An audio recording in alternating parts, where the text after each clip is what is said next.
Thank you very much, Olivia. Great to see you all. I'm very lucky to be able to announce the winner and the runner-up to the CareerTech Challenge. Before I do that, I just want to say, first of all, thank you and a big congratulations to all the finalists and participants in this programme. If I think back to when this was started, it was obviously important even then that these issues were getting the energy and innovation that you've given it. But right now, looking at these issues with COVID, with massive trade disruption and with automation, it's so important both for individuals and their sense of security and well-being, but also the economy as a whole, that we get a better functioning labour market and a better functioning career path for people. Before I just announce the winners, I just want to say a little bit about Nesta and our future and how this fits in. We've announced a new strategy where we're going to be focusing on 3 big missions, one of which is a sustainable future, which is really about how we can both decarbonise the economy, but also increase productivity. And a key part of that aspect of productivity is about labour market functioning and skills mismatches. So this is an agenda that we are going to be working on through a variety of mechanisms, including future prizes. So the current Rapid Recovery Prize is looking at a similar space to this. So watch this space. This is an area where we're going to be continuing to commit our efforts.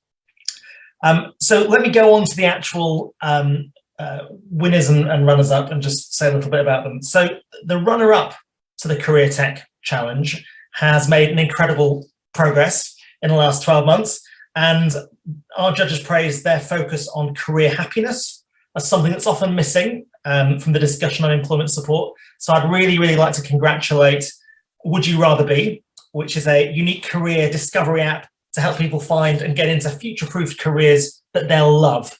And I'm really delighted that Phil Hewinson from Would You Rather Be is here to be able to accept the award, but also briefly explain their product and how they plan to develop it in the next 12 months. Phil, over to you. Cool. Thank you so much, Ravi. And hi, everyone. Emma and I are thrilled and honoured to receive the runner-up prize. Let me tell you a bit about our company, Would You Rather Be, and what we've built over the last 9 months. So our mission is to help people find career happiness. I founded the company a year and a half ago as I feel it's a tragedy for so many people to spend the majority of their life doing something they hate. It doesn't just impact them, it impacts their employer too, and everyone around them. And I've done a couple of jobs in my own career that I've also hated, and so I know the effect it can have. Our app at wouldyouratherbee.com gives people a fun exploratory experience by asking a series of would you rather be questions to choose between 2 different careers, like an astronaut or an entrepreneur, for example. As part of the prize, we applied AI using the millions of data points that we've already gathered from past users to provide even stronger recommendations based on people's answers. After 10 minutes of quiz questions, the user is presented with a number of highly relevant careers that match their interests. But the feature that we spent the most time building during the prize, and that we're most proud of, are hyper-personalized pathways into each career. We ask about a person's situation and background, and then give them to-do lists to show them exactly how to get into each career, along with time, cost, and available funding. We factor in their location, employment status, age, salary, and even qualifications. And then we summarize the time and cost for each career so they can immediately see what steps they'd have to take to get into each one. Throughout this journey over the last 9 months, I've come to realize that building powerful software takes time and money. And being a Nesta finalist helped us get as far as we have with the grant and support it provided. And receiving the runner-up prize will help us get all the way so we can continue to innovate and scale our software to help everyone find career happiness. And if you've not tried it yet, head over to wouldyouratherbee.com and try it out. Thank you so much. Thanks a lot, Phil. It sounds incredibly exciting, and best of luck in the next 12 months in building it out further.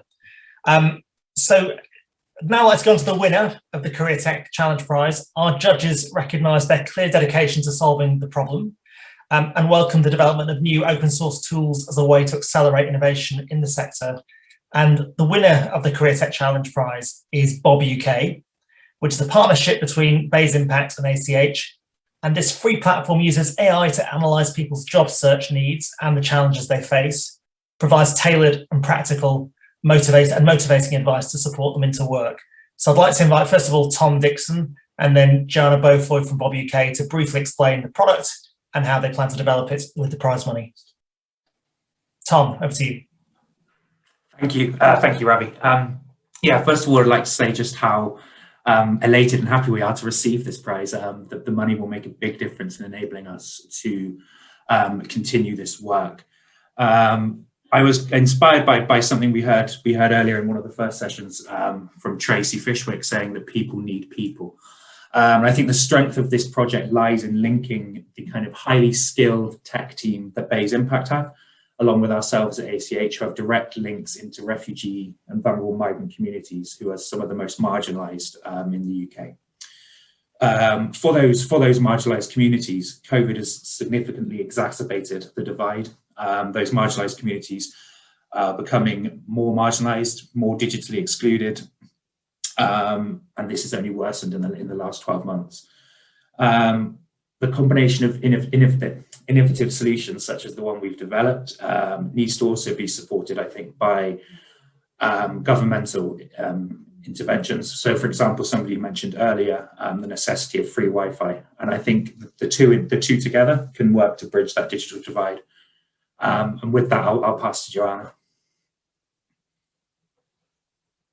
Yeah, thank you so much to Nesta and the Department of Education for this, and to the jury for choosing Bob UK as the winner. Yeah, I wanted to thank most of all the 2,000 people who have tried out Bob UK since we launched it at the end of last year.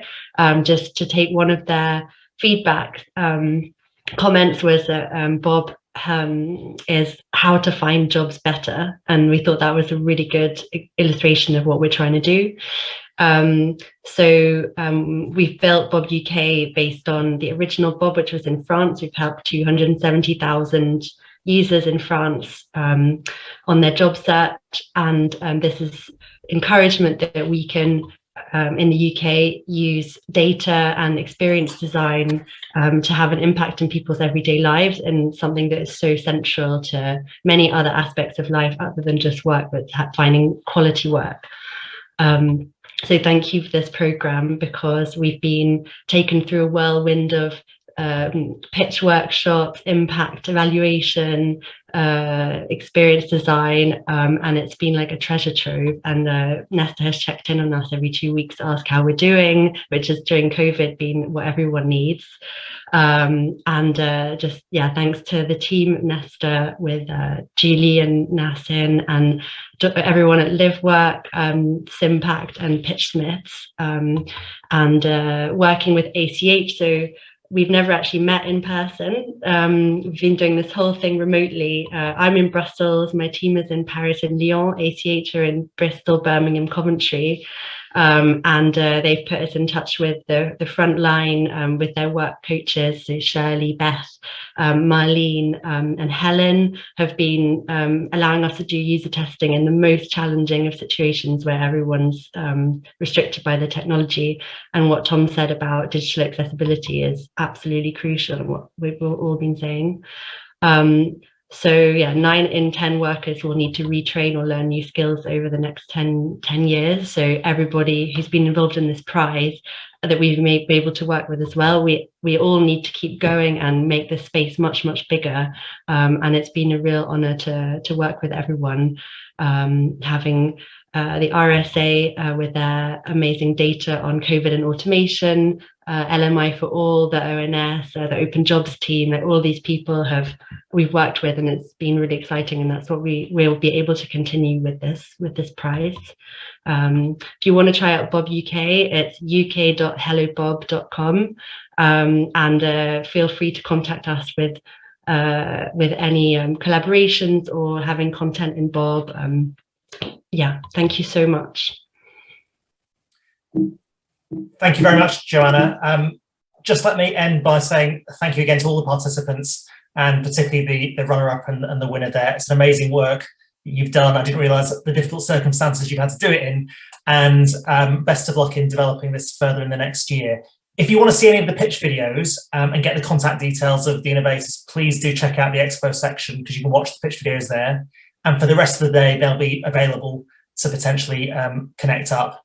However, before we just end, I do want to mark the fact that it's the anniversary today of the UK's national lockdown. and we'll be trying to observe now a minute's silence to remember those who've passed. Thank you for joining us today.